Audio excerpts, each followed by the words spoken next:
that was a writing homework for next week. Oh. Yeah, so you just submitted it just a week early. Oh. Okay, So I so don't everyone, have any welcome to writing today. homework? Sorry. So I don't have any writing homework since I submitted it early. Okay. One thing is I looked at the writing they sent me, right? Because I wanted to double check if it was the writing you sent me was 2 weeks ago's writing or if it was today's writing. One tip I'd give you is I would rewrite it because the writing you sent me is very, very little. So we need at least Okay. 1 page of proper lined writing, okay? Okay. All right. Okay. So welcome everyone. As you can see, we have a lot of extra students in the online class. That's mostly because we have a lot of students who are in holidays at the moment. So everyone's there's a lot of kids on holidays. So that way, that's why you'll see a few more kids next week and the week after as well. And then probably in the first half of term 1 of next year. Yes, Donovan? We can change your audio. Actually. My teacher last week, I think he missed a few questions in the abstract reasoning.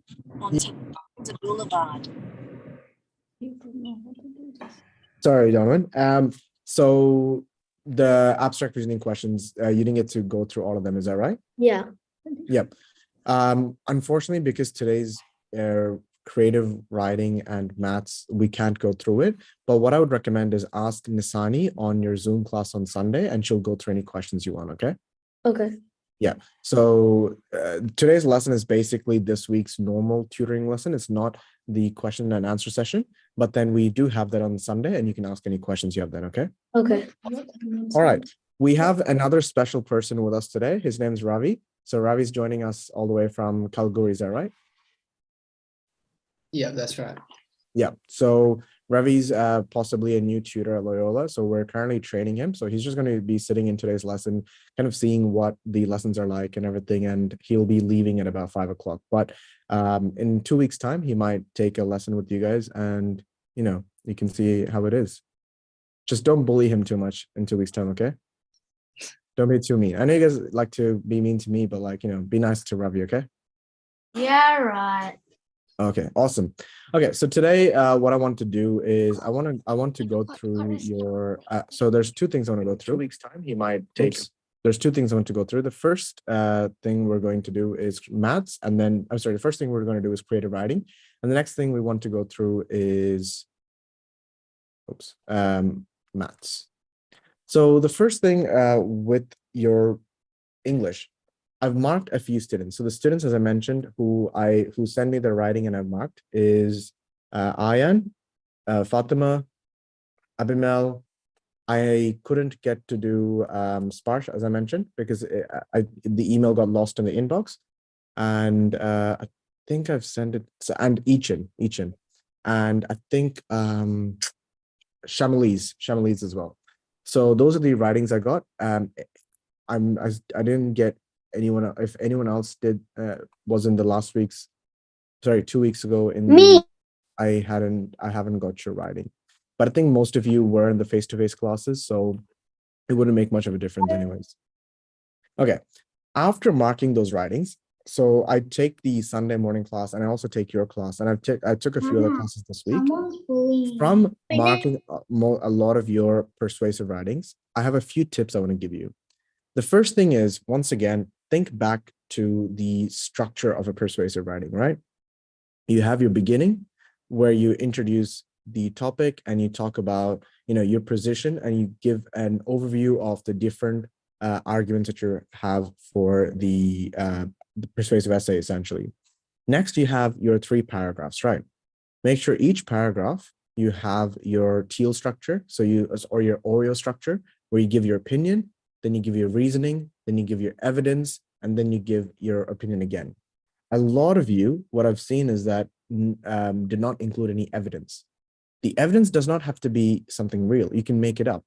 For example, you could just make up a statistic that 90% of taxes paid to the government is by rich people, right? So therefore, if we don't increase the tax on rich people more, we won't be able to pay for services, right? Or you can make another statistic saying that 5 out of 5 people in Australia believe that rich people are not paying enough taxes. Do you guys understand? So by including those evidence or evidence statements, it would really improve your arguments and your essay. That's tip number one. Another tip I want to give you is, let me open it up. One student here, Ayan, is it okay if I show your writing to the class? Don't worry, you didn't do bad. You did pretty good. I'm fine. I'm fine. Okay. All right. So I'm not going to show you Ayan's score, but this is Ayan's writing. He did good. He didn't do amazing. He didn't get 40 or 50 out of 50.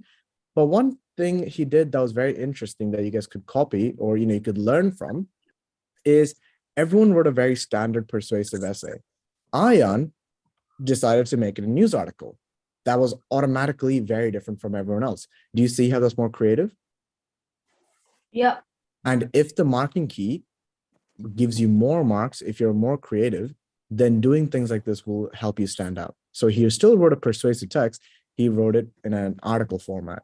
So obviously he did make a few mistakes that he could improve on, but this is a good idea that I want to share with you guys on how you could also, improve your writing. Okay. Does anyone have any questions about the persuasive writing or persuasive writing essentially? What do you mean? Like if you have any questions about how to do better or any other questions you might have about persuasive writing. Oh. No. Okay. So in that case, what I'll do is I want to go through a few tips on how to create a good character. So if you guys think back 4 weeks ago, so 2 weeks ago, we did persuasive writing. Another 2 weeks before that, do you guys remember how we talked about how to create good problems? So we talked about, was it Fatima who went on a road trip? I don't know. Fatima, was it you who went on a road trip? A random person going on a road trip. Oh, I didn't give any names. No, you didn't. Okay. So we had, so remember 4 weeks ago, we talked about a student who went on a road trip and then they had all the problems. And basically the lesson That was about, Lucy. was it, oh yeah, okay. So it was That about Lucy Lucy. girl. And then the whole lesson was about how to make better problems, correct? Yeah. Yeah. So here- yeah, how to create a good problem. So this week, I want to expand on that. Because if you think about it, last week we talked about what makes a good. So first of all, just to recap, why is it good to have good problems? So your story's not interesting. Put your hand up. Put your hand up. So do the emoji thing on Zoom where I can see. All right, awesome, Hannah. So people can be more interested in your story and excited to see what happens next. Perfect. Yeah. So stories become more interesting when they have what do you call it? When they have better problems, because it makes the story more realistic and it makes it more interesting. Correct. Arnav? It makes the story more interesting. Yeah, perfect. Like it pulls the readers. Yeah. Now, if you think about it, 2 weeks ago when we did the problem solving lesson, all 3 of the tips I gave you. So your problem must capture the character's attention. Your problem must capture, your problem must not be easily solvable by the character. And finally, your problem must make the character grow, right? Those 3 things, what was the common element in all 3 of them? Your character. Yeah, your protagonist or your main character, correct? So today's lesson, I want to, where's step number 3, 1, and then there you go. Problem that can't be solved in an easy way. Okay. So today's lesson is about how to make better character, essentially. Okay. So there's 10 tips I want to go through, and we'll go through each one of them, and then we'll look at examples on how to, make it better. So out of the 10 tips, there's a few of those tips I don't want you to focus too much on, just because, in the GATE exam, you won't have time to do all these elements, but I'll talk about which one are the most important ones. So let me highlight a few of them. Okay. So first one, come up with the backstory. Now in this, I wouldn't really worry about it. Again, in the GATE test, you have 25 minutes, but just to, help you think about how to make better problems, have a backstory for your character. So most of you, if I'm being very honest, this like today's tips will help you go from 25. Most of you are getting between 25 to 35. Okay. And very, very, very few students are getting about 35. These tips will not help you go from 15 or 19 to 25. Those things you should, there are different tips. The tips I'm going through today will help you go from 25 to 35 out of 50 to the 40 section. So most of your stories, one thing I've noticed is it's very surface level. So it'll be a young boy or young girl, and they go to school and they have some sort of issue. And it's very, very like either basic problems, and the characters very, very like standard characters, if you think about it. There's no depth to them. Okay. To give you an example, I'm going to ask the ladies in this class a question. All right. So, who should I ask? Okay, Hannah, have you seen the Avengers series? Yes. Okay, do you remember watching the first Avengers movie? I have watched it, but I don't think I finished watching it though. Okay, that's okay. If most of you can think about action movies you've seen, right? For example, Transformers or Avengers, a lot of them, right? Yeah. You think about the female characters in that movie, do they really do anything in the story? Not much. Yeah. Not much.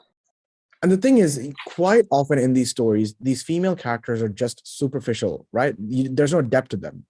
They don't change much. They're very basic. They don't really do anything. They're just, they're just there. Can I say something? Yeah. It actually says that people say that, Wanda, like WandaVision. Mhm. Yeah. People say that she's the strongest out of the Avengers though. Okay. That's not relevant at this stage, but there's that. Another example is recently I watched 2 Indian movies, very famous Indian movies. They were called RRR and KGF. RRR is my My parents watched that. Okay, that's okay. So my sister and her friends really wanted to go watch this movie, so I had to go with them because I was the only one who could drive. So I sat through the movie and I watched it. In both of these movies, the female character basically does nothing. Like literally, they're robots. So have you guys heard of the meme called NPCs? No. Like non-playable characters? Oh yeah. Yeah. Yeah. Essentially, the characters Yeah. are NPCs. Now, whose fault is it that these female characters are not very good characters? The people who made the had the Yeah, idea. the writers, correct? The writers, good. Director. Now, on the other hand, let's think about a book like Harry Potter. Who are the 3 main characters in that book? Harry, Ron, I and forgot Hermione. And Hermione, perfect. Now, in Harry Potter, does Hermione play a very important role in the story? Yeah, kind I of. don't Yeah. know really. Is Hermione just a background character? No. No. Hermione is one of the smartest characters in the story. She helped Harry in Yeah. so many of the missions. Without Hermione, the 3 friends would not be able to defeat Voldemort, right? Hermione, for example, in the first book, she helped get past the dog that protects the Philosopher's Stone or something.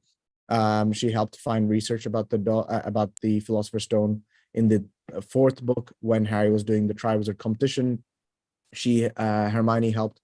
Oh, I don't think it was Hermione. I think it was Neville Longbottom who helped get him Gillyweed.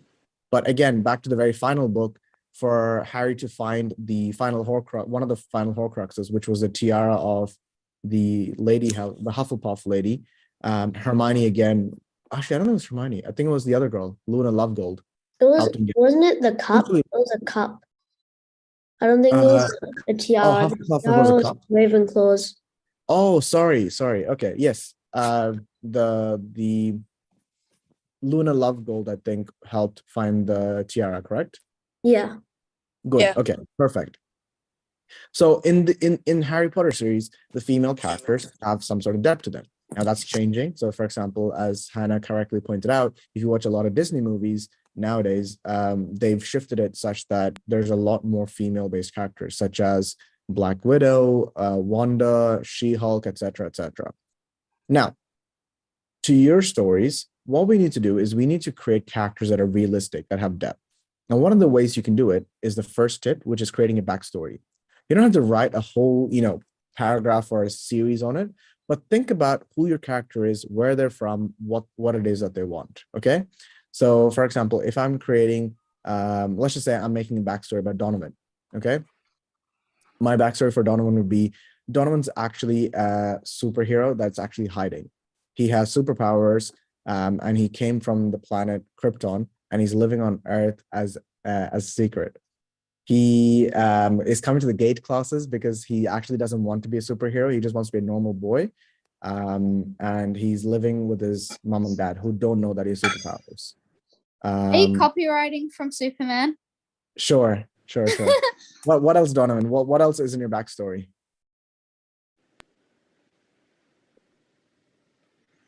What else? Tell me more.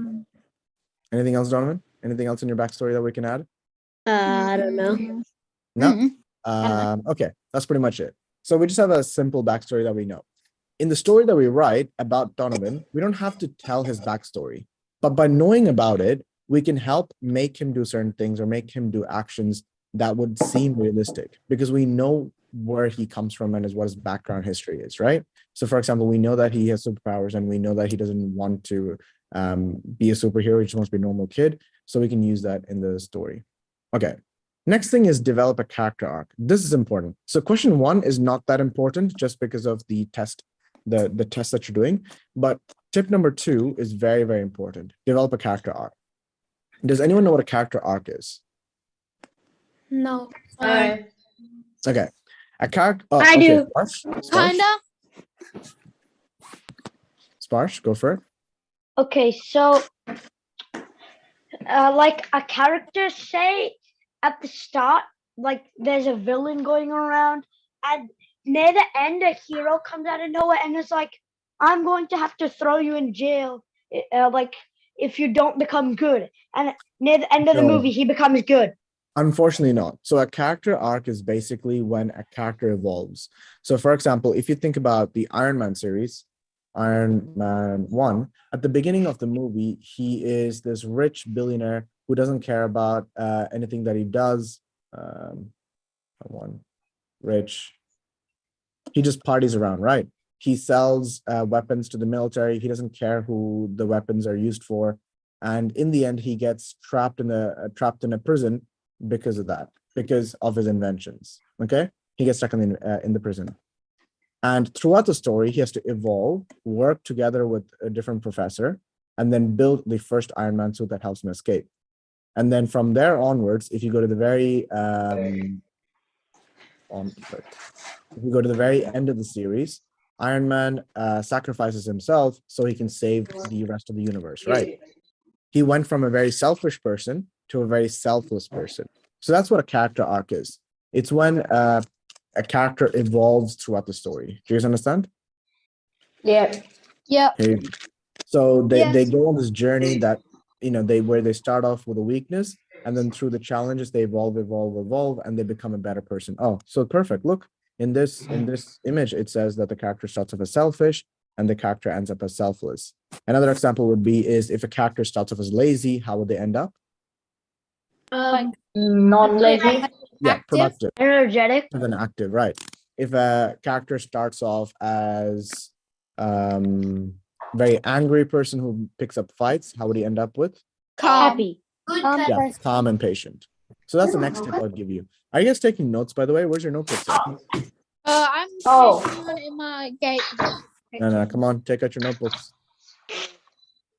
I already have a book. Okay, take it out and write it. I am. Okay, cool. Next thing is do research. Okay, this again is not that important, but it is somewhat important. So doing research, what does that mean? Research. Doing research is important for the realism part of your story. For example, let's just say you write a story that was, I grew up in Ireland, okay? Let's just say you write a story that was based on, set in Ireland. And you think that everyone in Ireland speaks Irish. But the truth is, very, very, very few people in Ireland speak Irish. Most people there speak English, right? So it wouldn't make much sense in your story if you write us the whole story about person going around Ireland and they couldn't survive there because they couldn't speak Irish. Another example is you write a story that's based off in Australia, and then during Christmas in the story, all the kids ran out and they played in the snow.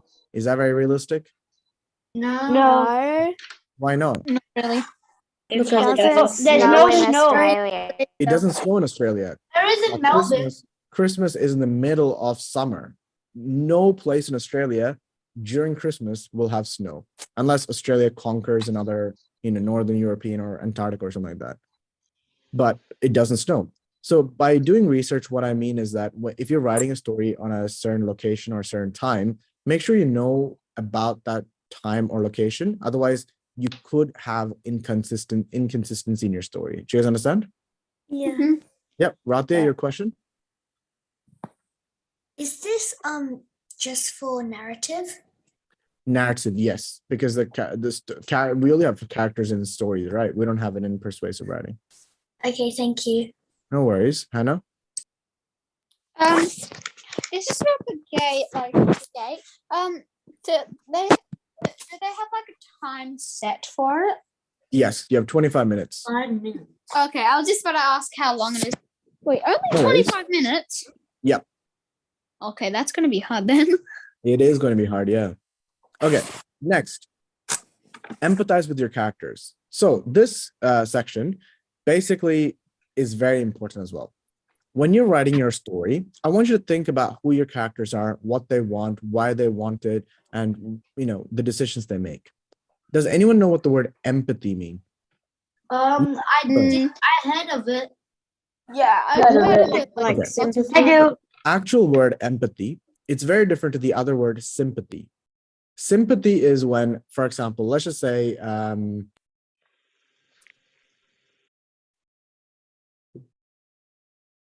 We learned it in class. let's just say Ravi, right? Ravi is very sad because his private jet recently has run out of fuel. I've never been in a private jet and I don't have a private jet. I cannot relate to his situation. No. No. Right. But can I sympathize for him? Can I be like, oh, I feel bad for you. You really needed to go to that meeting or you need to go visit your Yeah. family. Yeah. Yeah. So sympathy is when you feel bad for someone or when you show compassion for someone, but you don't put yourself in the same situation as them. Empathy is when you put yourself in the same situation as them, you relate to them, and then you help them. Do you guys understand? Yeah. Yes. So, for example, let's just say Fatima is really sad because she has to wake up early tomorrow and go to school. I can empathize with her because I've been to school and I hated waking up in the morning going to school. But on the other hand, I can't sympathize with, I can only sympathize with Abimel, who was sad that his, I don't know, His dog house died. down. I don't know. Yeah. Oh no, but I have a dog. But yeah, do you guys understand? Yeah. But obviously, yeah. So basically, the word empathy is when you put yourself in someone else's shoes and then you feel how they feel. Do you guys understand? Yeah. Yes. So with your characters, when you're writing your characters, put yourself in the shoe of your characters and ask yourself, okay, this person really, this person is very selfish and going to make certain decisions. So you empathize. You sit down and ask them, okay, maybe this person grew up in a very, mean environment. His mom and dad were really mean to him and all his friends were really mean to him. So he doesn't trust other people. So that's why he's, very selfish. He doesn't trust anyone else being nice to him. So that's why he's doing certain things. Do you guys understand? And then once you understand that, then you can explain why. Then you can set out why he does certain things and how his actions play out in the story. Abimel? Your question, Abimel? Sharika?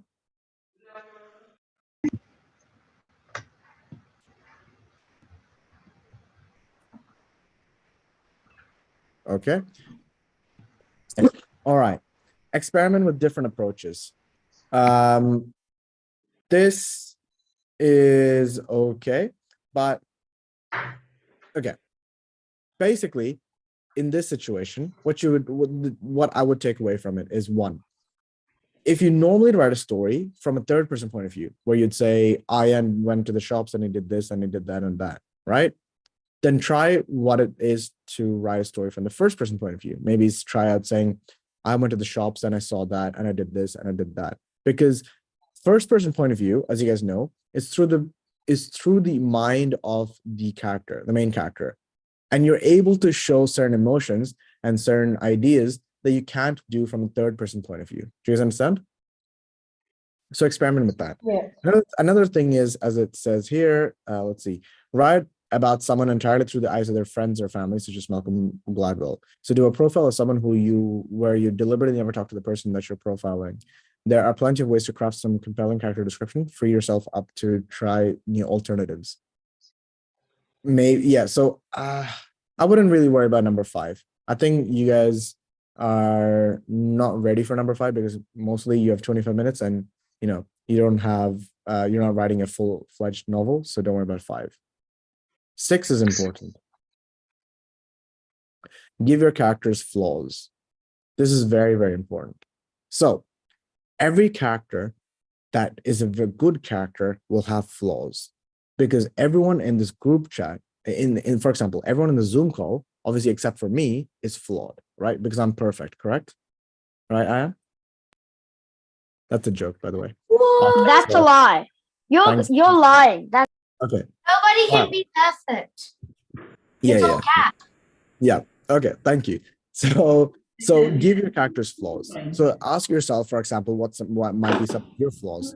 Is it that you're lazy? Is it that you get angry sometimes? Is it that you pick fights? Is it that you don't do your homework? Is it that you get tired a lot? Is it that whatever it is? So when you're writing your characters, think about what their flaws could be, and that would make your characters more in depth. Number 7 is a very good idea as well. Number 7 is learn from real people. So when you're thinking about your stories, when you're thinking about your characters, a good way to learn about your characters and make your characters better is ask yourself about. Excuse me. Yes. I sent the persuasive homework, right? But Yes, I you will did. be here for the lesson because I'm going to a place that's 2 hours from here. So Yep, no worries. I just wanted to let you know that. Yeah, no worries. Okay. So back to this, from real people. So for example, I think I saw, oh yeah, I don't know where I forgot which book it was, but recently recently I read a book, and in the book, one of the characters, the father of the character, was based off the author's real dad. So in that book, the main, are you okay, Arnav? Yeah, and Okay, cool. So in the book, the character's dad was someone who was very, very cruel and mean to the main character. So the author had a father who was very similar to that, and then he wrote the story based off that as well. Another example is if you guys have heard of the Rocky movies or the Creed movies. The Rocky movies is again based off the writer, Sylvester Stallone, his own personal life about the challenges he faced and had to overcome them. Yep. Questions, Arnav? what does flaw mean? Flaw is a problem or an issue of a character. So for example, a flaw of a character could be selfishness, laziness, things like that. Yeah, thanks. Okay. Ratia? What do you mean by learn from real people? Like, what does it mean by real people? So people in your life or people you know. So for example, have you guys heard of Malala Yousafzai? Yeah. Yes, No. What do you know about her? a activist that won a Nobel Peace Prize. Yeah. So Malala was a young girl when the terrorist organization, I forgot the name, I think it was Taliban, took over, and they didn't let girls go to school and study.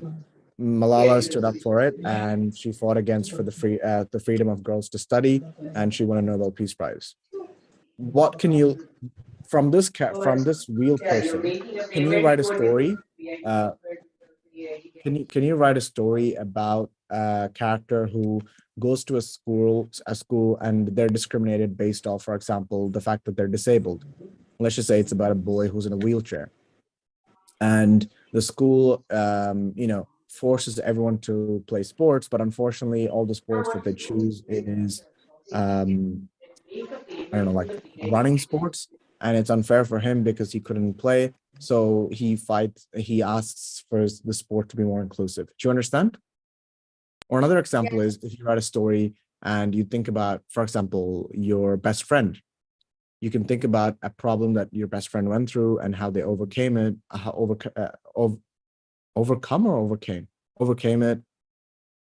Yeah, overcame it, and base your story of that. Do you understand? Yep. Awesome. No, 8 is not good. 9 is good. And 10 is not good. Actually, no. But the whole thing's about 10, so I'm going to get rid of 10. Okay. Play characters of each other. This is also a very good idea to do.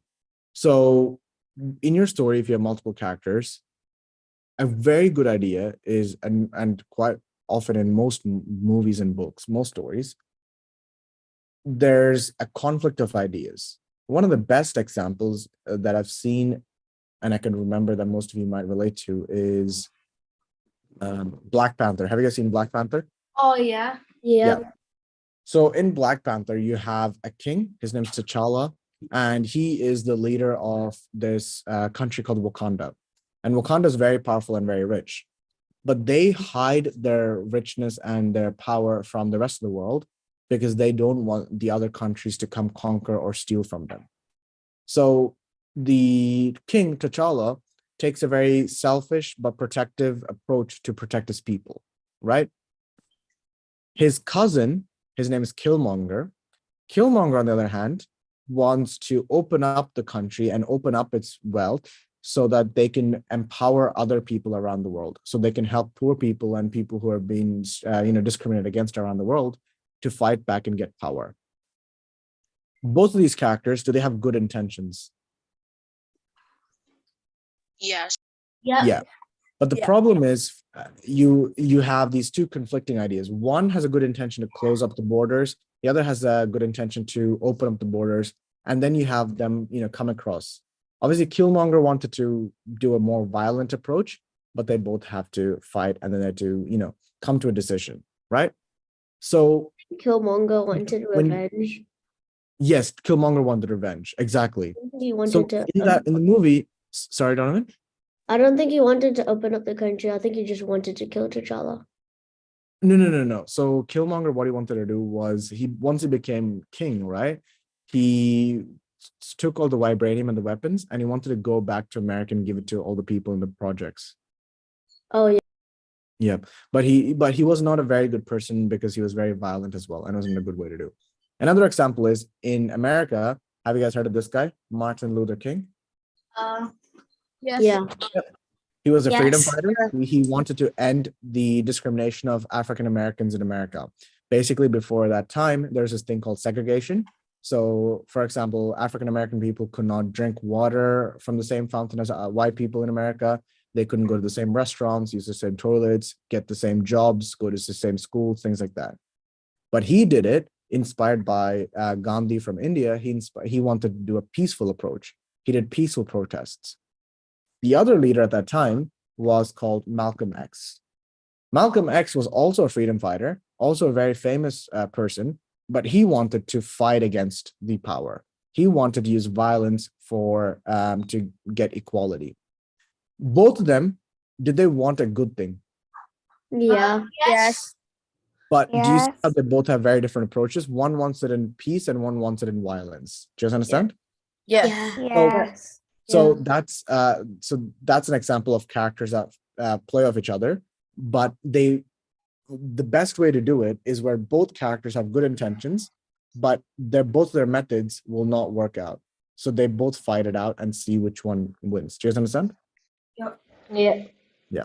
Awesome. So that's some of the tips I want to give you about making a good character. Do you guys have any questions?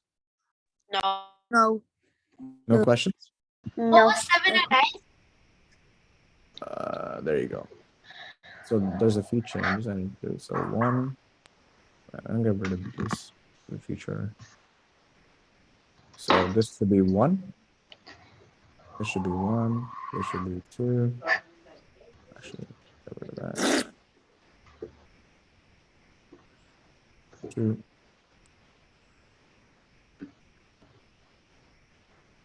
3. Oops, 3. 4. And 5. Good. That's a nice even number. No, not a nice even number. It's a nice number to work with. 5 tips. Ratia? What if you still write the That's fine. You can keep it. things you So those are deleted? good. Those are good, useful tips as well, right? But obviously, I don't think you'll remember every single one of them. And the other thing is, the other ones would not be very practical to use. So if you're writing a story for school that you have a lot of time to do it, then those tips would be very valuable. But due to your time constraint of doing the actual gate exam, it wouldn't be a very good idea to follow those as well. Okay. Yep. No worries. Anyone else have any other questions? No. No. Okay. In that case, that's it for today's English lesson. I want to show you guys your homework for next week. So 1 second. Isn't next week's homework the last week for homework? No. Okay.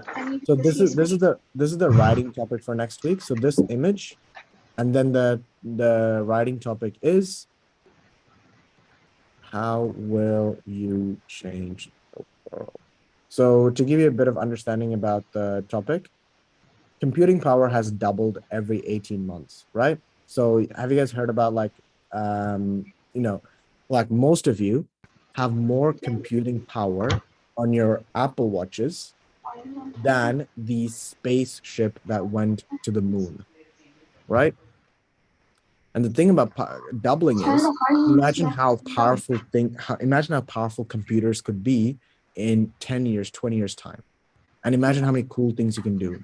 So for example, 10 years ago, it was very, very expensive to do DNA testing and find out the DNA genome of humans, right? So every animal in the world has genetic material, but there's like billions or trillions of genetic code, right? Massive amounts of code. And I think it took years to complete the entire human genome, and it cost, I think, millions of dollars. Human genome cost. Let's see. So yeah, there you go. So as you can see here, it took $3 billion to do it, right? And it took 13 years to do it. But now, because of how powerful computers have gotten, it's gone faster and faster and cheaper. Now, before, when for example, it took $100,000 to do it, now it costs less than $1,000. Do you see that? Yeah. Yep. Imagine the cool things you can do. So for example, recently I read that, some diseases, some illnesses, right? The only difference is one little genetic letter. For example, your DNA is made up of 4 letters. So DNA code. What's the name of it? Oh yeah. So it's based off these 4 different things. I forgot the name of them, but different blocks, right? A, G, U, C, or actually no, that's RNA. I think this is DNA. So A, T, C, G. So basically, they found that some diseases is basically just one little letter off, one A off, or one T off, or one C off, or one G off. Because how cheap it is to test for DNA, and because of how powerful computers have come, basically you can solve or cure millions of diseases. Isn't that really, really powerful? So basically, that's one application of it. Another application is think about how much more powerful we can predict weather. That way we can know when the next storm comes, so we can warn people well in advance, or we can predict traffic much faster. There's so many cool things you can do. So this is the topic. That's some ideas for you to think about, and that's writing topic for next week. It's not a persuasive, it's not a narrative. You can write whatever you like. You can choose a narrative, you can choose a persuasive, up to you. Ratia?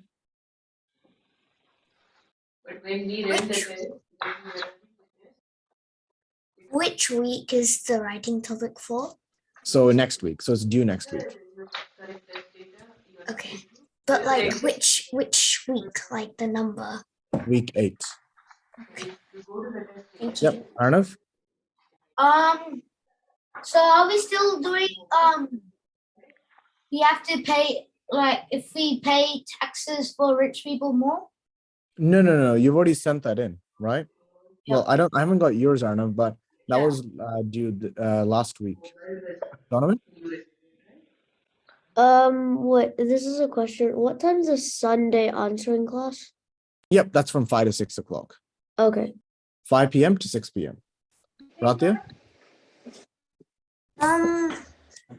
Have you guys marked the week 7 homework yet? Yes. Did you email it to me? No, I'm part of the Saturday class. Oh, then you would get it in your Saturday class. Okay. Yeah. But I'm not going tomorrow. That's why Oh, I'm because doing you're the going away? Friday. Right, I Yeah. see. So in that case, what I'll need to do is I'll talk, if has a teacher collected it for you? Like, did you hand it in last week? What do you mean? Like which? Did you hand in your writing last week to the teacher? Yeah. Okay, in that case, we would have it and then we will email it to you, okay? Okay. Thank you. Awesome. No worries. Okay. Next thing as I want to talk about is how many of you guys want to pass the gate exam? What? How many of you guys want to pass the gate exam? Me. Me. Yep. Me. If you guys really want to pass the gate exam, what you would be doing is over the holidays, you'll be doing some additional holiday work, right? So I've sent your parents this link to do for some additional holiday work. Basically, it includes a lot of our old papers. So Loyola Tutoring, every year we update our booklets. So the previous years are outdated. So there's a lot of questions that you can practice here, like literally a lot, so much you can do. So I've sent that to your parents as well. Another thing is, one thing we do ask you guys is something that takes you less than 30 seconds and will cost you $0 is you guys have been with Loyola for the past 8 weeks, and you guys have a good idea of what Loyola is like. If you like Loyola so far, would you please be able to leave us a review on Google? So all you'll need to do is just go to Google, type up Loyola Tutoring, and the first thing that comes up is here on the right, and then you can leave a quick review. So if you haven't got the link to the holiday homework, let me know. And I would really appreciate if you guys could leave a review as well. Okay. Yep. All right. So that's it for the English lesson. I'll give you guys your 5-minute break. Come back at 4:51. And can everyone say goodbye to Ravi? And we'll see you in 2 weeks Hi, time. Ravi. Bye. Bye, Ravi. Bye, Robbie. Bye. All right. Have fun for your 5-minute break. I'll see you guys in 5 minutes. Yeah.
All right, welcome back, everyone.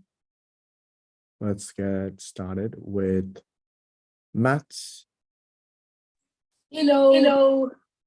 Hello, hello. Okay, so we'll start off by marking your maths homework.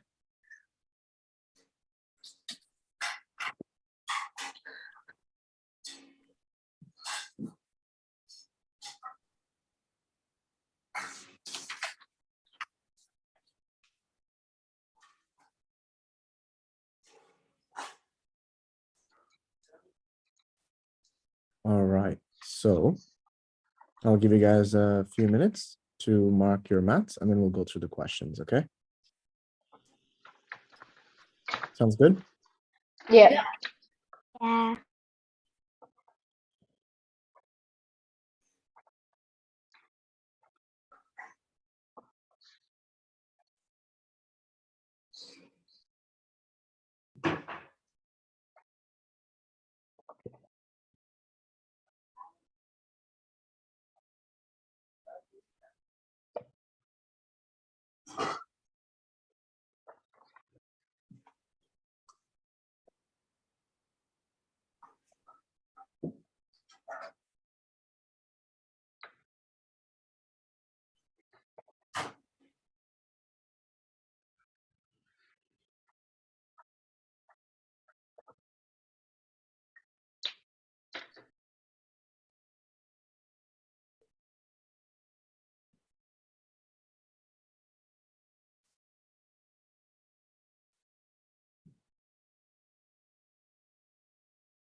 Guys, make sure you guys are muted.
Can you hear me? Yep. Has it started? Have you finished marking? I have. Okay. I have. Does anyone need more time? No. Shall we get started? Yeah. Yours? Yes. All right. I'm Okay. almost Yes. done. Okay. I'll give you 2 more minutes then.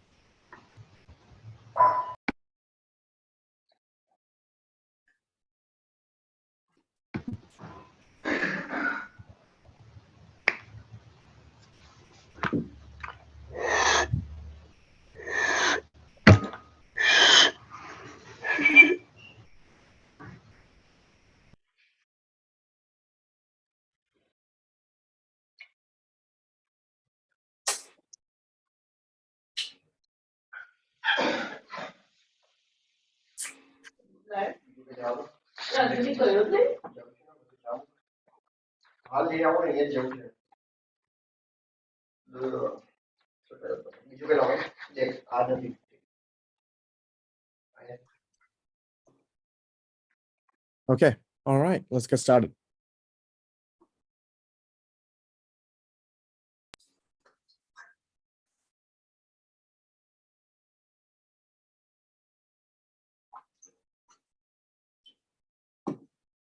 Hello? Hello. The screen's like freeze. Okay. Yeah, it's freeze. Okay. Perfect. So let's get started. So I'll ask everyone, which questions would you like me to go through? Send it in the chat and we'll go through them now.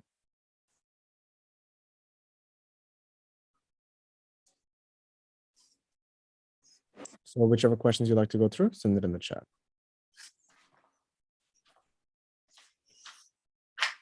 Okay. Question number 1, 6.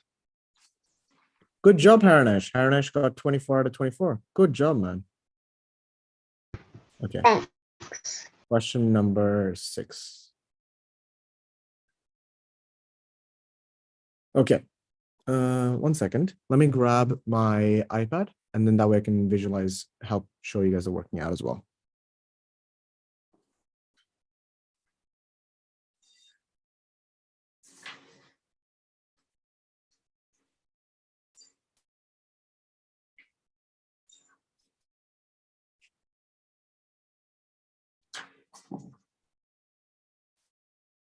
Okay, great. It's out of battery at the moment, but I'll put it on charge and then I'll go through the questions on the computer. And hopefully the iPad will charge up pretty soon. Okay, question number 6. Basically, question number 6, right, is a Pythagoras question. I'll show you why. So here we have a can.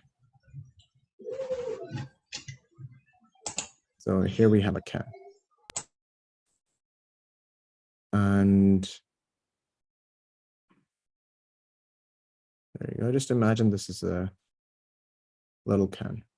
Basically, the question's asking you, how long can you fit a straw from one end to the other end of the can? So basically, this is the straw that we have, correct?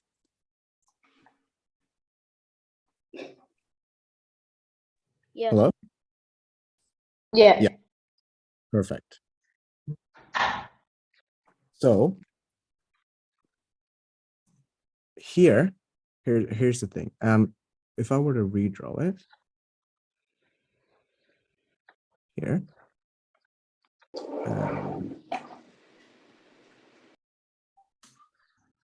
here, as you can see, what shape do we have here?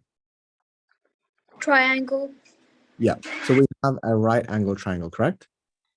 Yeah. Yeah. What is the height of the can? 17 centimeters. Yep. And then what is the length of the can? 6. 6. 6. Good. So it says that the radius is 3, so the distance must be 6. So basically, you just have to do the Pythagoras theorem. 7. Oh, actually, my iPad's turned on. So let me connect it for you guys. Could someone tell me what the code is for the meeting? 807 616 807 616 2117. Awesome. Thank you so much. Oh, actually, could you just say that again? 807 616 2117. Okay.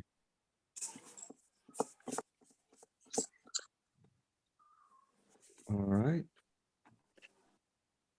Right.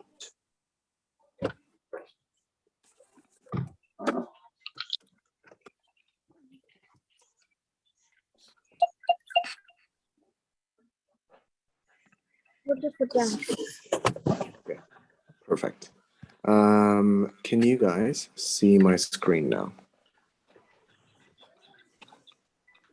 I see Melvin 2.1. Perfect. All right, so Melvin 2.1. Let's do the question here now. It's better. So we have our can like this.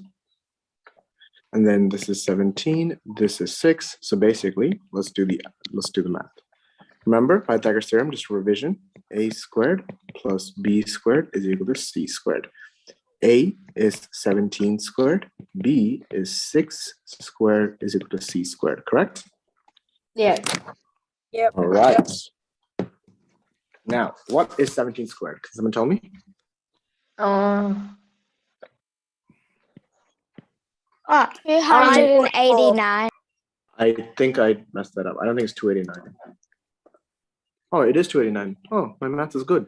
6 times 6 is? 36. So now 289 plus 36 is c squared. What's 289 plus 36? 325. Sorry? 325. 325. Is equal to c squared. So c is equal to square root of 325. And square root of 325 is 18 point something, something, something. So the answer is? 18. Good. Do you understand? Yeah. Yeah. All right. Next question. Let's take a look. Question number. Okay, Fatima, you sent me 2 questions. Which one would you like to do? 16 or 20 first? 20. 20. Okay, let's take a look. Okay, so 20. I remember doing this question. Jenny made a mistake in this question. She should have had this at 550, but I'll explain why. So the question still makes sense. The only issue is when she did the subtraction, I'll show you later why. 650 minus 130, she got 420. Tell me why 420 is wrong. Tell me why this math doesn't make sense. It's 520, not 420. That's right. That's right. So I'll show you why this breaks down. So we have a train that goes from 2 directions. Train 1 is going this way, and the other train is coming this way, correct? Yeah. Yeah. They're both one's traveling at 60 kilometers per hour, the other one's traveling at 70 kilometers per hour. Okay. Train 1 leaves at 8 o'clock from Perth, and train 2 leaves at 10. What time will the 2 trains meet? Okay. From 8 o'clock till 10 o'clock, how much time distance is there? Time difference. 2 hours. 2 hours. So in that 2 hours, how much has a train traveled? 120. 120 kilometers. 120 kilometers, right? So now the distance is at 10 o'clock, 10 a.m., the distance between train A and train B is how much? 650 minus 120, which is? 530. 530. So that's the distance. The distance between them is 530 now. The other thing is, and then now basically they're both traveling against each other, and you have to find out how long it takes for them to meet. So if they're both traveling against each other, here's how you should visualize it. So if you have a car that's going this, if that's going this way, and another car that's coming this way, and it hits, actually take your hands out. One hand, I want you to go left, and the other hand, I want you to hit it. And see how much it hurts, right? Now, take both hands and come together and hit it. Do you see how when they collide, when they're going against each other, it hurts slightly more? No? Yeah. Yeah. Okay. The reason Yeah. is you're basically adding the 2 speeds, because in this situation, when the trains are traveling together, for example, this train is going this way and this train is going this way, they're both traveling towards each other. So their speeds are added up. So 60 plus 70. Do you guys understand? Yeah. Yeah. So the speed Yeah. they're traveling, the 530 kilometers, the speed that they're closing the distance is at 70 plus 60 is 130. Do you guys understand? Yeah. And Yeah. what's 530 divided by 130 equal to? 4 point something, something, something, something. Okay? Do you guys understand? Yep. Yeah. Now, if it's at 10 o'clock, when they start meeting, 10 o'clock plus 4 hours, what's a time now? Approximately 2 p.m., correct? Yes. The closest answer is D. But unfortunately, because this number in the answer key was messed up, in the answer key it said 4:30, not 5:30, the answer is messed up. But it should have been, the correct answer should have been 2 o'clock, 2 point something. Do you guys understand? Yeah. Awesome. Could that person who's making those noises please stop? Because I'll kick you out. It's not funny. Okay? I can tell who it is because the microphone pings up on my screen. So if you don't want to be embarrassed in front of everyone else, please stop doing that. Thank you. All right. Do you understand, Fatima? Yeah. Awesome. George, which question would you like to do?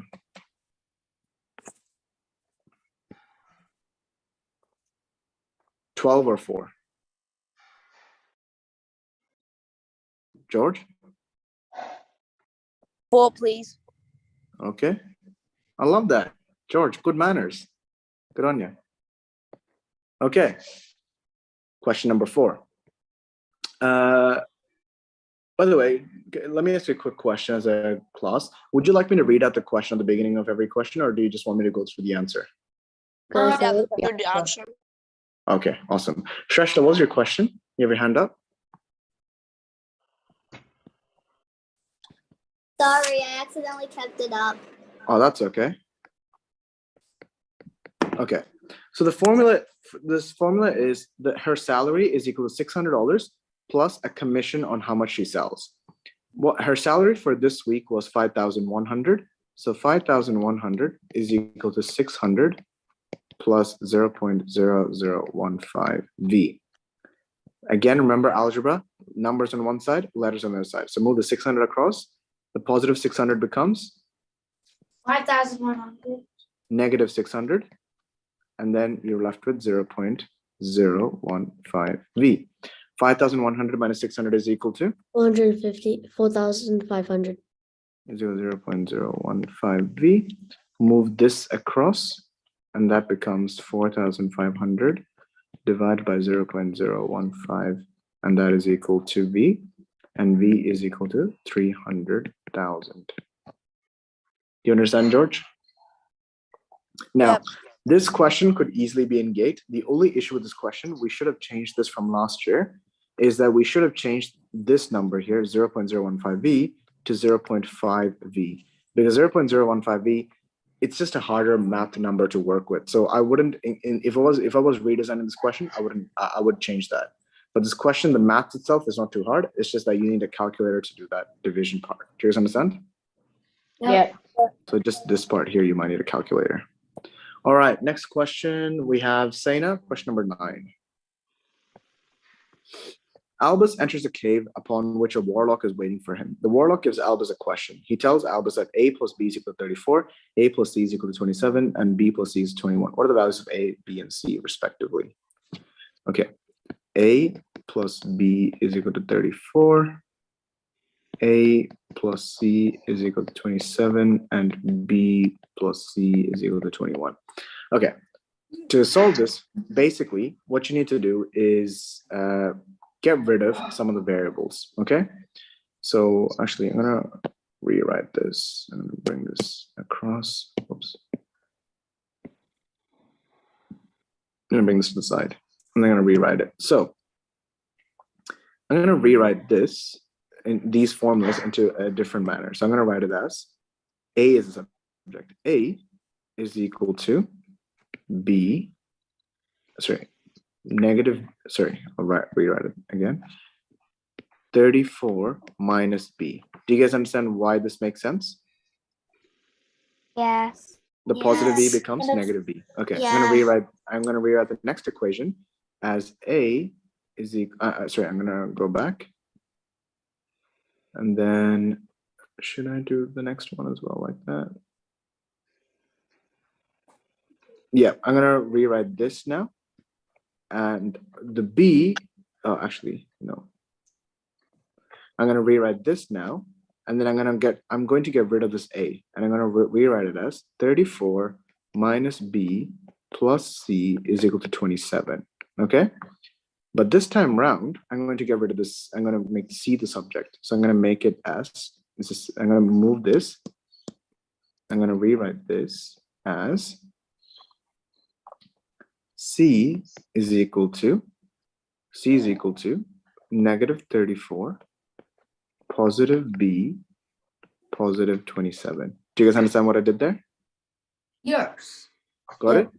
Yep. And then finally, I'm going to rewrite this equation as, I'm going to get rid of the C. I'm going to rewrite it as B plus, and what did we say C was? C was B minus 34 plus 27 is equal to 21. Do you guys understand? Yep. And now we're going to solve it. What's B plus B? 2B. 2B. What's 27 minus 34? You have $27. You used your credit card to buy a Negative. watch for $34. How much money do you have left? Negative. -7. All right, is equal to 21. Move the 7 across. 2B is equal to 21 plus 7.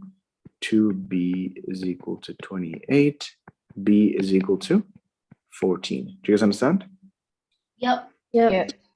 Now that we know that B is 14, we know the answer can't be A. We know the answer can't be C, and it has to be B or D, correct? Yep. Yep. Now we go back to this equation here. A plus B is equal to 34. So A plus 14 is equal to 34. A is equal to 34 minus 14. A is equal to 20. So the answer is B. B. Do you guys understand? Yes. Yes. I'll give you a few seconds to maybe write down this working out if you want. Would you like some time to write down the working out? Yes. Yeah. Okay. Melvin, Yeah. for this question, I did trial and error. Trial and error. Yeah. You can do trial and error. I just want to, but everyone knows how to do that. That's a good idea. But I wanted to show you guys how to do it properly as well. Okay. Okay. But that was a good idea. I have a question. Yeah. In GAY, are you allowed a calculator? No, you're not. Okay. But this question, you don't need a calculator, do you? No. Yeah. There's a few questions in this test. In this week's homework that needed a calculator.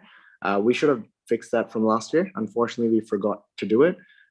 Most of it for this whole term was fine. I think this week we had a few issues, but that should be fixed up. And there should be no other problems in the mock exams as well. Okay, next question. Rathia's question number 4. Oh, we've already done that. Sparsh, which question would you like to do first? 24. 24, okay.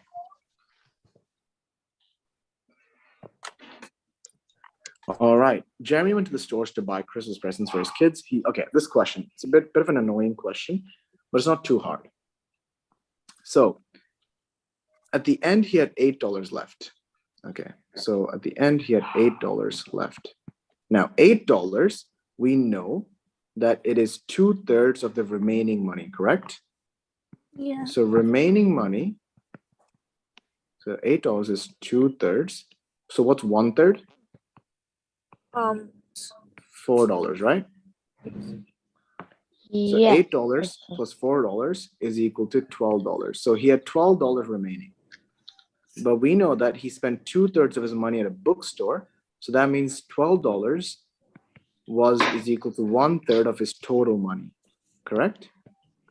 Yeah. So, 1/3. So 3/3 is equal to, 36. do you guys understand? Yeah. Awesome. All right, let's see. Arnav, question number 3. Okay. The screen on a handheld, again, a simple Pythagoras question. Handheld device is this. 13, 6, find c squared. 13 squared plus c squared, 6 squared is equal to c squared. What's 13 squared, ladies and gentlemen? 169. 169 plus 36 is equal to c squared. What's 169 plus 36? 205. 205 is equal to c squared. Square root of 205 is equal to c. What's the square root of 205? 14 point something something something. Okay, 14 point something something something. So the answer is 14. Yeah. For this section, obviously, since you don't have a calculator, what you'll need to do normally in the gate test would be you go through the answer. So you go 14 times 14, and let's see what you get. I'll rewrite it. So you'll do 14 multiplied by 14. 4 times 4 is 6. 1 goes there. 4 times 1 is 4. Plus 1 is 5. Correct? Yeah. 5, 6. Add a 0. 14. 6 plus 0 is 6. 5 plus 4 is 9. 1. So 196. That's the closest one to 205 because 15 times 15, I think, is 225. 5 times 5 is 5. 5 times 1 is 5. Plus 2, 7, 0, 15, 5, plus 7 is 12. And 1 goes there, 225. So 196 is closest to 205. So the answer is 14. Do you guys understand? Yep. Yeah. Awesome. All right, next question. Let's see. Ved, which question would you like to do?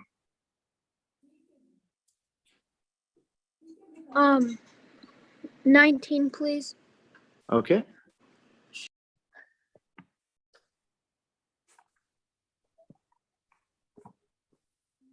All right, 19 is a very, very annoying question. This should not have been in this booklet. We should have, this is most likely a year 9 or 8 question. We should have got this out, but I'll go through it anyways.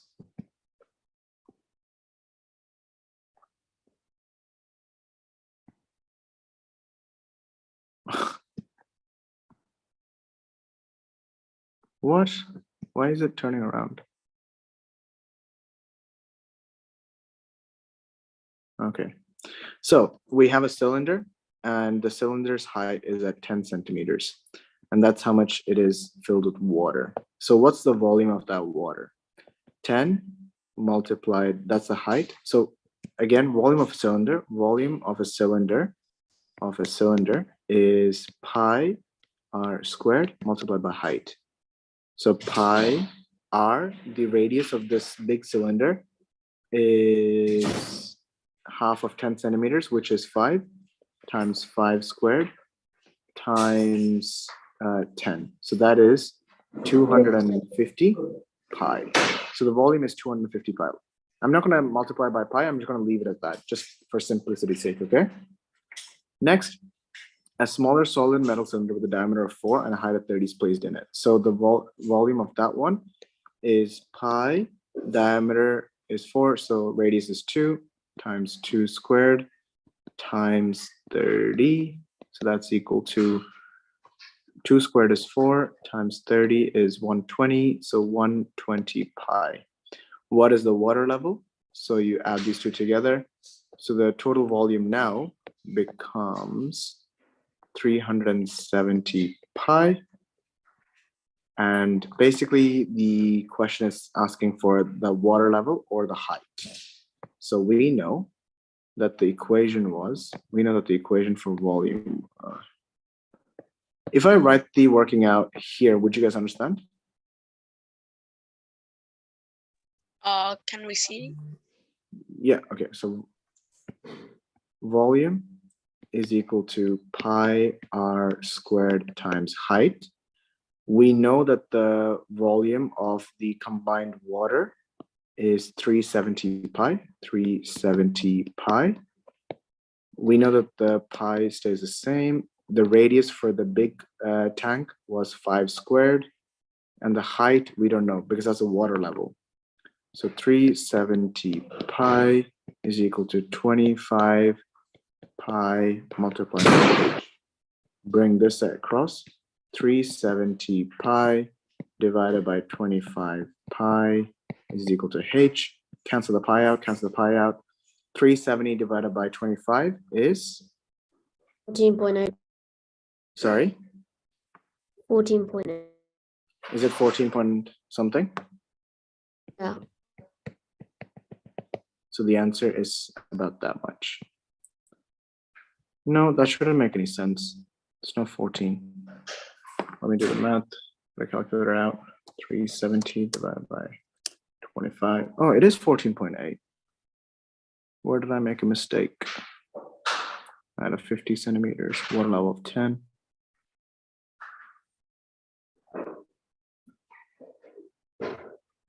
No, this doesn't make any sense. All right, can I get back to you on question number 19? Hello? Hello? Hello? Can Hello? you hear me? Yeah. Yeah. Can I get back to you on question number 19? No, excuse me, I'm in a okay. class right now. I'm in a class right now, please. Okay, so yeah, I'll show you the answer key, the steps on the answer key, but I'll get back to you on this question. Let me show it to you guys. All right, this was the answer key that Jenny's made. But yeah, it doesn't make much sense.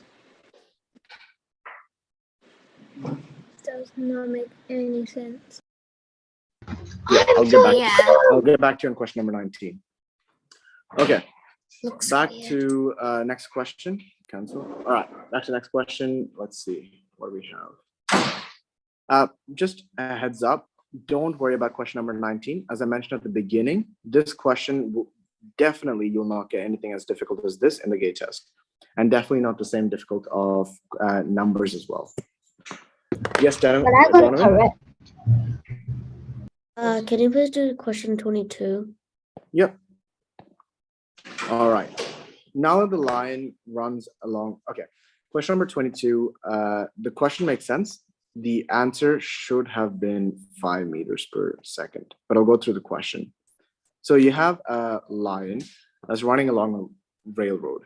A train that is 270 meters long passes her in 18 seconds.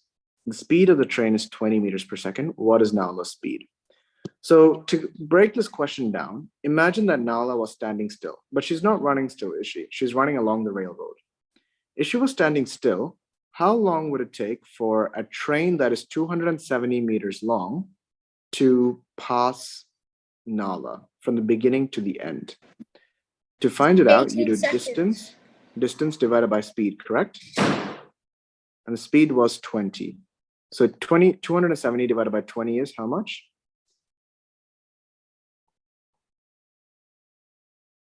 What's 270 divided by 20? Or what's 27 divided by 2? 13.5. 13.5. So technically, the train should have only taken 13.5 seconds to pass Nala, but it took 18 seconds, correct? Right? 18 seconds, correct? Yeah. Yes. So that means that the train was technically slowed down, right? Yeah. And the reason it is slowed down is not because the train is slowing down, but it's because Nala wasn't standing still, was she? She was running as well. Do you guys understand? Yeah. Yeah. For Yes. example, Yeah. if you were to imagine, we all played tag at school. We're all playing chasey. If you were standing still, it'd be much easier.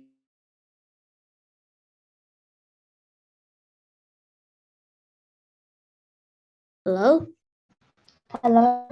Hello, Melvin. Hello. You just Melvin. glitched out. You Hello. muted yourself. We I can't think you hear you. muted. What are you doing? Melvin. Melvin. Melvin, Hello? I think you mute All yourself. right, thanks, guys. Thank you. All right, thank you. Yes. So I was trying to mute everyone, and I muted myself by accident because there's a lot of background noise. But yeah, sorry. As I was saying, imagine we're playing chasey, right? Imagine we're playing chasey, and if you were standing still, it would be, sorry, actually, if we're playing chasey, and in situation 1, you're standing still, and I try to chase and catch you, whereas in situation 2, where you're running away from me, it would take me longer to catch you if you're running away from me, correct? Yep. Yeah. So basically, by you running away from me, you're slowing me down. And that's exactly what's happened here. So instead of taking 13.5 seconds, it's taken 18 seconds. Do you guys understand? So Yeah. now what we have to do is we have to find the speed of Nala, right? We know that we know that the train has, let me see. We know that the train has we know that this time it should have taken the train was 18 seconds, and the distance of was 270. So we'll find the speed. Hi. All right.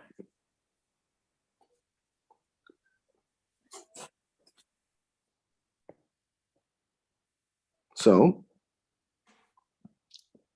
oops. 1 second. 270.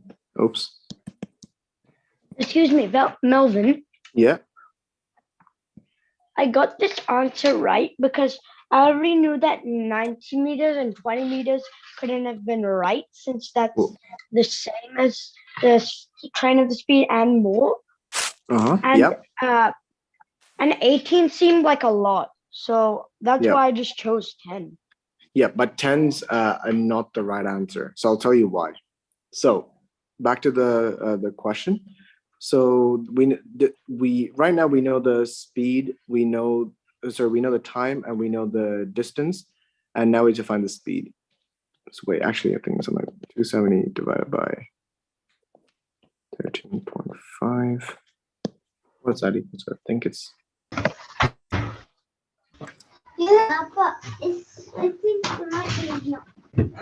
actually no, I messed up that one. Wait, I think I know how to do it.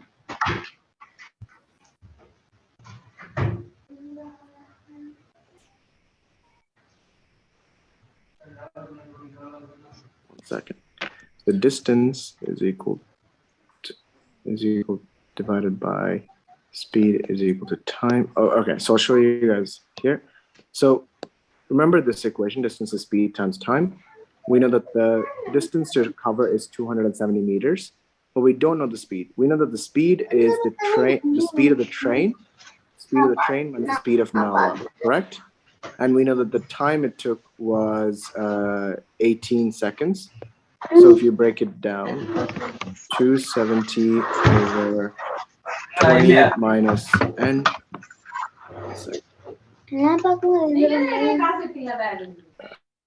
Sorry, yeah, guys. Okay. Minus n is equal to 18. Bring this across.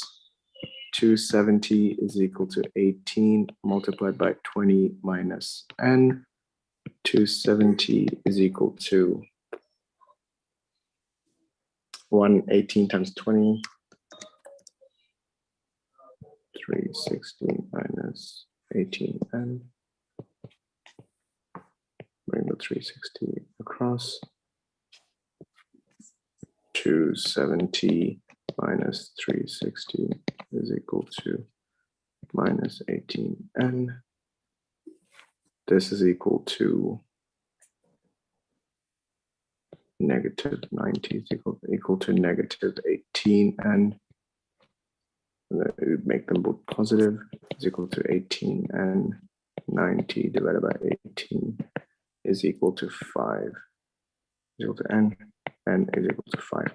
Okay, so this is the working out. I'll explain again. So I don't know why I went through this route, but this is basically how you do it. So imagine back to the question. Remember when I said that Nala is slowing this train down, correct? Yeah. Yeah. So basically, to find the speed of her, this is how you break it down.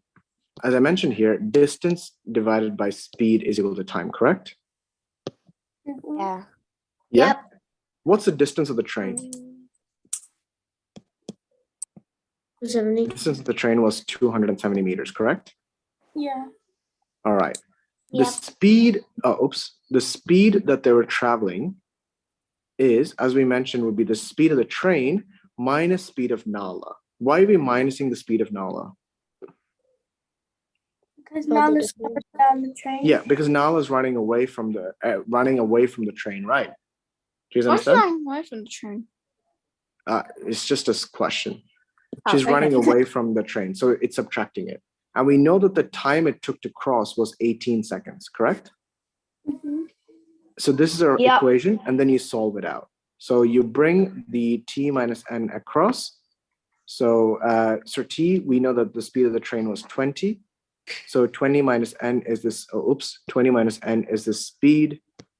So you bring that across and you get 270 is equal to 18 multiplied by 20 minus n. 18 multiplied by 20 is 360. 18 multiplied by negative n is negative 18n. So 270 is equal to 360 minus 18n. So I rewrote the equation here, as you can see. Next, you bring the 360 across and it becomes negative 360. So 270 minus 360 is equal to negative 90. So negative 90 is equal to 18n. You make both of them positive because both of them are negative. So you just multiply both of them by negative 1, and that will give you 90 is equal to 18n. Bring the 18 across and you have 90 divided by 18 is equal to n, and 90 divided by 18 is 5. That's why I said at the beginning, the answer was 5, and this answer should have been wrong. It should have been 5 meters per second. Yes, Donovan? Well, shouldn't it be like since it's 270 meters long, then you should divide that by 18. When you divide it by 18, you get 15, and then so then 20 minus 15, you can get 5. That is much faster. Good job, Donovan. That's pretty smart. Good job. Yeah, that makes sense as well. Because as Donovan mentioned, as Donovan mentioned, right? What he found out was when he divided the speed, 270 divided by 18, he found the speed of the train minus Nala. So if I were to rewrite the equation, what Donovan did here is Donovan did speed is equal to distance divided by time. And he said that 18 is equal to distance divided by, speed is equal to speed is equal to 270 divided by 18.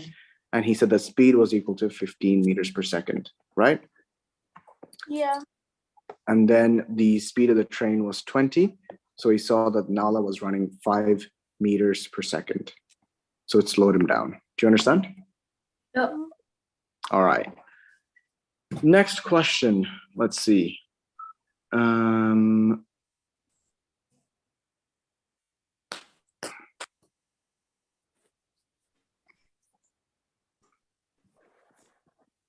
Okay, Shagun, question number 13. 13 or 10? Which one would you like to do? You have sent 2 questions.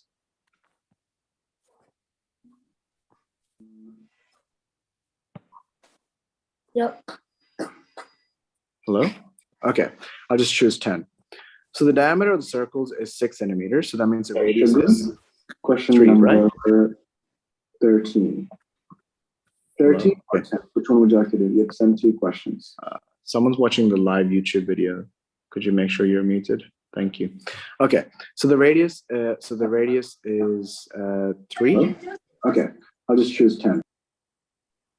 All right, Arnav, please make sure you're muted because I think you're watching the live videos coming through. Okay, the radius is 3.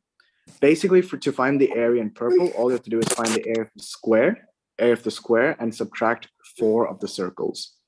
So the square is, if this is 6, this must be 12, correct? Yep. Yes. So 12 squared is equal to 144. So the total area is 144. Now let's find the area of a single circle, correct? So single circle area is equal to 3 squared times pi. So area of a single circle is 9 pi, correct? Yeah. If we have 4 circles, then 1, 2, 3, 4, that would be 4 times 9 is 36 pi. And what's 36 pi? It's approximately 36 multiplied by 3, which is 18, 1 goes there, 108, correct? Hi. Hey, please make sure you're muted, guys. Who said that? So approximately the area of all 4 white circles. So for example, approximately the area of the white is 108, approximately. It's not perfectly correct. So the area of the purple is 144 minus 108. And what do you get?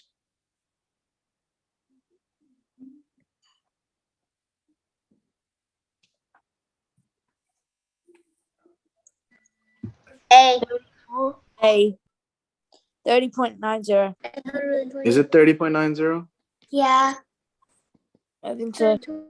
4 minus 8 is? 30.90. 34.40. Yeah, I think it's 34.0. 34. So the closest answer is 34. I knew it. But I think I messed. The reason the answer is not exactly perfect is because this is an approximation. So the correct answer for 36 pi is times 3.14159 is 113. So Shouldn't there it should be have been A? 1 second. 1 second. Yeah. Because we're not. We did approximation. I was hoping it was like close enough, but it's not. So 4 circles is equal to 36 pi. 36 Melvin? pi. Yeah, 36 pi is equal to 113. And then you do 144 minus 113. And what do you get? Melvin? Yeah. Does that still mean I got it right? Nope. I just did a shortcut. I was hoping that the answers wouldn't be this close, but I didn't check because these are very close answers, right? Mm-hmm. The correct answer. So the difference is we went from 108 to 113. So if you have, like, for example, if the answers were like 30.9 and then 40 point something and then 113, then the approximation we could have used it. But because they're only different, they're only apart from each other. The difference between these two is like only less than 3 centimeters. I think you have to be more precise. Okay. All right. So the answer is A. Do you guys understand the working out though? Mm-hmm. Awesome. Okay. All right. So I've gone through most of the questions. We still have some time. Could you guys send some more questions in the chat? Yes, Donovan? I just figured this out for question 19. Mm-hmm. When you put in the other object, since it's 30 centimeters high, doesn't it mean when you put in the object, basically it will be the 10 as well? Yeah. So we'll be adding. So that's what I did, right? I added both of it. So the volume for the small object was pi times 2 squared times 30, right? So it was pi times 4 times 30. And what's 4 times 30? Wait, I mean, like, or when you put it inside the water, the height shouldn't be 30, it should be 10, because when you put inside the water, yeah. Yeah, but what's happening is because it's I mean, the question what is basically trying to get at is you see the small solid metal cylinder, when you're putting it in, the water level should rise. So have you, for example, seen when you have a glass of water, when you put ice in, the water level increases? So that's what the question was trying to do. You add the two volumes, and then once you find the total volume, so basically what would happen is you have a glass of water like this. It's at 10 at the moment, and then you put an object in. You put a metal cube, and when it goes there, the water level increases to X. We don't know. So what we did was we found the volume. So we found this whole volume of this. We found the volume, and then based off the volume, we have to work backwards to find the height. But I'm pretty sure like the answer key is a bit dodgy and the answers don't make much sense. I'll look into it and I'll send a message in the WhatsApp group chat explaining it. Okay. Okay. Yep. All right. But yeah, in the meantime, if there's any other questions you guys have, send it through. So Saina has question number 13. By the way, do you guys want to hear a cool fact about, so you know how earlier when I was doing an approximation, so as you guys know, pi is infinite, correct? Yeah. So pi is 3.14159.265, and it goes on forever, right? Isn't it 3.142? Nope. It's 3.14159.26535. It goes in for a bunch. I remembered a lot of it when I was young in high school, just for fun. But anyways, what I want to teach you guys that's really interesting about science is it's very important to be precise. It's super, super important to be precise. So have you guys ever heard of, watches that are called like chronographers and stuff? Chronographs? No. So there's very expensive watches called chronographs. So chronographs have like a normal watch like this, and then they have three small watches in between, like a stopwatch and a few other things, right? My dad used to have one of those. Oh. I have one of those. Back in the day, when you were a sailor, you didn't have Google Maps to check your location, right? Mm-hmm. So what they did was they could use maths and they could use time to kind of like figure out exactly where they were. So the military, like the Navy people, needed these watches to be really, really precise to know where they are. Because the thing is, even a small difference, for example, if your time is not exactly accurate, a small variation of like maybe, a few second difference, because the Earth is so big, it could mean that instead of being in one place, you could be, several kilometers away. Do you understand? Yeah. Yeah. So that's why that's another reason why it's very important to be precise in maths. So when you're doing like medicine or cooking, or when you're doing research and stuff, normally the decimal points will go for like 20, 30, like massive amounts of digits. Sorry, not cooking, but like medicine and a few other things. But yeah, that's an interesting tip. As you can see, it makes a big difference. Yeah, you can tell me something. Like the face-to-face one, it's in PR Waters, right? Which face-to-face one? Like the normal one in PR face-to-face Waters. class. Isn't it in PR Waters? Yeah. Saturday. Yeah. We might be using the PR Waters at the end of the Oh, day. really? Yeah. That's awesome. Yeah, we found a house. Okay, that's cool. Well, we're looking forward to having you in PR Waters. I actually live in PR Waters as well. Okay, next few questions. Let's see. Question number 17. Natasha is 5 feet tall. She stands next to a flag post on a sunny day. Natasha's shadow is 3 feet long. At the same time, the shadow of the flag post is 15 meters long. How tall is the flag post? Let me just double check if, yeah. All right. Then we have Natasha here. Okay. So Natasha is 5 feet tall, and the shadow she makes is 3 feet long.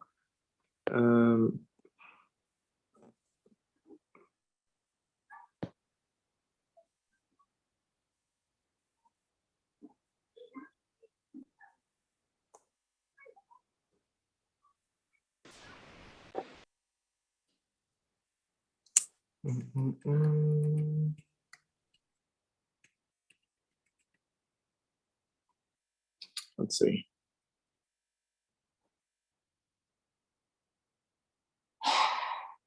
Okay, so if I were to draw it, I'll draw it out again here, move it across. So we have Natasha here, and then we have the flag post here. So this is 15 feet long. Now we need to find X. Now the thing is, do you guys see how they're both, essentially they should both have the same ratios? Do you guys know why? I'll redraw it again. This is the flag post. This is Natasha. They're both standing in the same position, correct? Hello? Hello?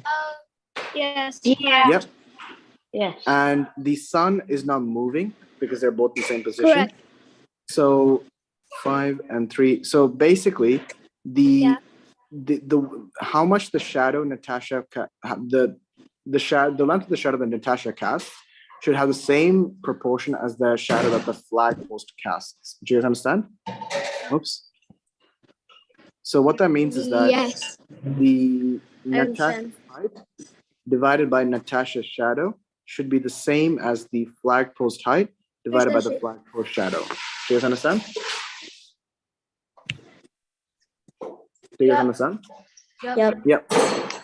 So 100.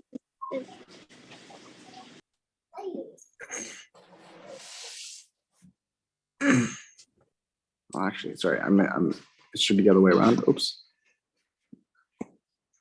They show the same ratio in this way, sorry, the other way around.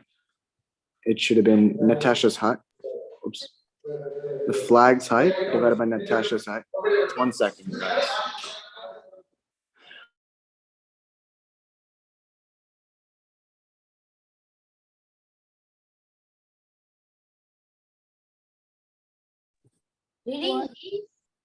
Because somebody else is the host now. Yeah. Yeah, somebody just swap hosts. Why not me? It was George. George Deepu. Yeah, he just swapped to host. Yeah. Now George can do whatever. All right, can you guys hear me? Oh, yeah. Uh-huh.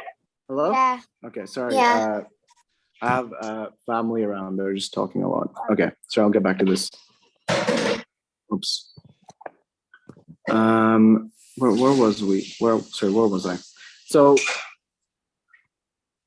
sorry, as I was showing back here, because they both have the same sort of like ratios between each other, the ratio between each of the lengths should be the same. So for example, this line should have the same ratio as that. This line here should have the same ratio as this line. This line here should have the same ratio as that. So the height of the flag divided by the height of Natasha should be the same as the flag height divided by Natasha's shadow height. So oops, the flag shadow divided by Natasha's shadow. So this was equal to flag's height, we don't know. Natasha's height, we know that it is 5 feet. The flag's shadow was 15 feet and Natasha's shadow was 3 feet. 50x, oops. Sorry. X divided by 5 is equal to 15 divided by 3 is 5. X is equal to 5 multiplied by 5. X is equal to 25. Do you guys understand? Yeah. Yep. Basically, the main thing to consider is that these two triangles are identical in the way they're built. They're not identical in size, but they're identical in the way they're built. So it's essentially what's happened is, if you were to kind of like visualize it, this is the flag's shadow, right? And what's happened is Natasha, sorry, this is Natasha's shadow. The flag shadow just grew out like this. Do you understand? Yep. It's the same triangle, it just spreads out. Got it? Yep. Mhm. All right, let's see, next question. Can we do 18? Sorry, who's host in this call right now? It's George. What? Oh, George. Oh, oops. Yes, I accidentally got to George. I think I'm host back now. Yeah, you're host now. Yeah. George was a dictator of the chat for 5 Can you minutes. do 18? Yep. 1 second. 18. All right, let's take a look. Guys, because the host position went back to George, I missed out all of your other question requests. So if you have any other questions, could you send it through to the chat again? Okay. All right. Okay, Farmer Frank has a nice piece of land, nice piece of grassland for his sheep to graze on. The land can feed 10 sheep for 20 days. It can feed 15 sheep for 10 days. How many days can 25 sheep feed on this land? Basically, this is kind of like a inverse relationship. Do you guys know what an inverse relationship is? Yep. What's an inverse relationship, Donovan? Can you give me an example? Inverse relationship is basically like so if for example if you have like it's opposite. Yeah. So for example, the more you travel, the less petrol you will have, correct? Yeah. So when the distance increases, petrol will decrease. That's an inverse relationship. So in this question, the more sheep he has, the less number of days they can feed on, correct? Melvin. Yeah? Yeah. Yeah. Melvin. Yes. Sorry to interrupt, Yeah. but when I'm trying to send a message or a question, it says Melvin Tom is not in this meeting. Yeah, that's because the other Melvin Tom is gone. So you need to click the person you're sending it to again. So change it to the Melvin Tom in the chat right now. Okay. Okay. So to kind of visualize this, imagine there is like one piece of grass, and a sheep eats however many. So in the first day, the 10 sheep ate one piece of grass for 20 days. So how much grass did they eat? 200. Yeah, 200 grass, right? On the next day, he had 15 sheep, could graze for 10 days. 150. So how many grass would he eat? 150. Yeah. So the amount of grass that grows over the 10 days, right? In the distance, how many grass that grows over 10 days is? 50. I can't see your page. Hello? Hello? Hello? It's 200, not 250. Oh, oops. Sorry. Thank you. Good spot. Hello? All right. Hello. Yeah, what's up? Hello? Hello? Yeah, what's up? Me too. Don't talk. Okay. Anyways. Hello? Is it me? Yes, what's up? Ved, what's up? Ved. Okay. All right. So the amount of grass that grows over 10 days is 50, essentially 50 grasses, right? So over one day, you have 50 grass divided by 10. So 5 grasses grown, which can feed 5 sheep. So the original amount of grass at the very beginning, you had 200 grass. And then you have in this question 20. This question is really weird. You know what I would do? Let me see if my method works. I know, right? Yeah. Yeah. I think Yeah, this is a bit weird. Can I get back to you on question 18 as well? I'll show you the. That's I'll my show you sister, the. by the way. Okay. I'll show you the answer key. So this is what the answer key should look like. But I'll get back to you on question 18. Guys, please be quiet. Thank you. All right.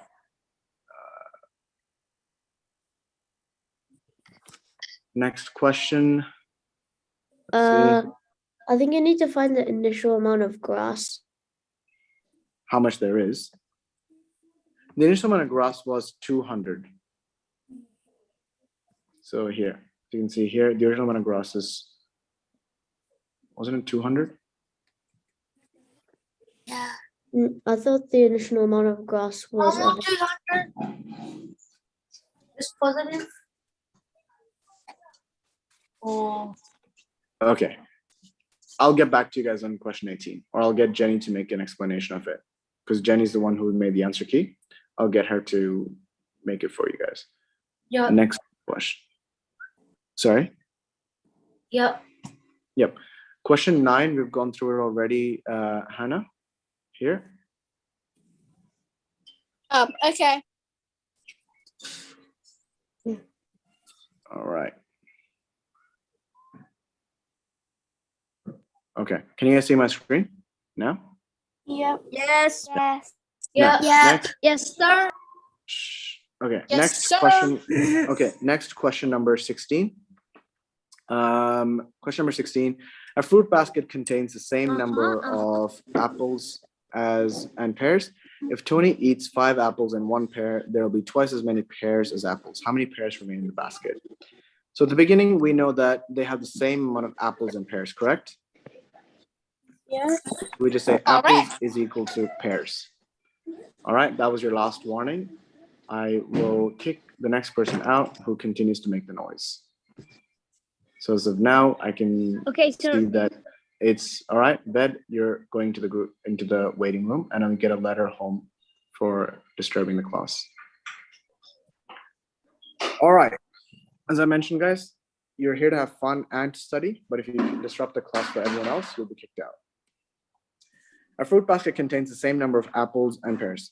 So we know that the number of apples is equal to the number of pears. If Tony eats 5 apples and 1 pear, there'll be twice as many pears as there are apples. So basically what happens is on this side, what we know that the number of apples, how much does it go down by? 5, correct? 5. Yeah. And we know that how much does the pears go down by? 1. 1. But are these two equal now? No, because it says that there will be twice as many pears as there are apples, correct? Yeah. So that means the apple side had to be 2 times to give you the same number as pears. Do you guys understand? Yes. Yep. So now, now that we have this equation, we also know that apples is the same number of pears. So we can just get rid of the A here and make it into a P. So 2 times P minus 5 is equal to P minus 1. 2P minus 10 is equal to P minus 1. Oh, sorry, 2P. Bring the negative 10 across, bring the P across. You have 2P minus P is equal to negative 1 plus 10. 2P minus P is equal to P. And negative 1 plus 10 is equal to 9. Do you guys understand? Yes. So, oops. So there's 9 is, so I've made a mistake here. Can anyone tell me which mistake I made?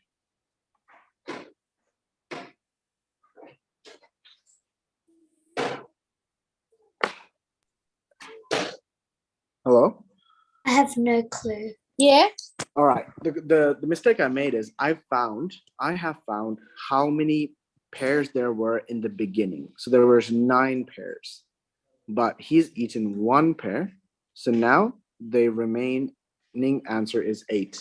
I know in the answer key, the question said 8, but Jenny made a mistake there as well. The actual answer should be 8. So there was 9 I was pairs. confused. This was 9 pairs in the beginning, but after eating 1 pair, the answer should be 8. Do you understand? Yeah. Yep. All right. homework for next week. This is your final week of homework, so you can relax after that. So it is page number 27. till Is the there end. writing? Yes, the writing topic, as I've shown you guys earlier, was the computer software one. Can you it be understand? like Will change any the type world. of writing? Yeah, it can be any type of writing you want. All right.